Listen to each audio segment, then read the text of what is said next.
c'était pas très gênant, ça m'a jamais atteint. Jamais, jamais. Alors, on a l'impression, Frédéric, que tout est en place dans cette famille, qu'il ça. n'y a pas de chacun... Voilà, à chacune partir du moment où la mère n'empiète pas sur l'espace de la fille, qu'elle reste une mère. Parce que c'est normal que ça pose un problème aux filles. Parce qu'effectivement, elles sont en âge d'être mères et elles ont, comme vous l'avez très bien dit, elles peuvent avoir le sentiment qu'on leur vole la vedette, c'est leur tour à elles. Et là, en l'occurrence, ça se passe bien parce qu'effectivement, chacune est restée à sa place. Vous êtes resté à votre place de mère en soutien de votre fille. Et ça, c'est vital. De toute façon, quelles que soient les situations, si on reste à sa juste place, tout se passe bien.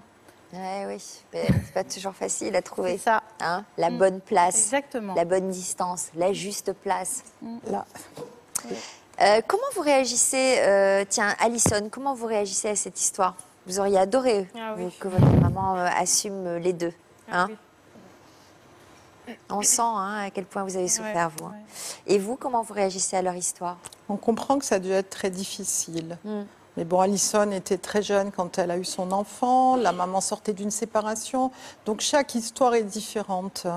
Elles avaient déjà à vivre des problèmes avant même l'arrivée des enfants.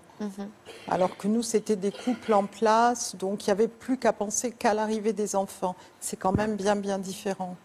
Frédéric est d'accord sur cette analyse? Absolument. Oui, c'est vrai qu'il s'est conjugué un certain nombre de configurations compliquées.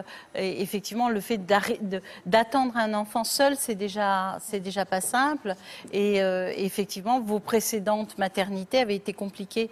Donc c'est sûr que l'arrivée de ces deux enfants en même temps, ça n'a pu rajouter que des complications aux complications. C'est vrai.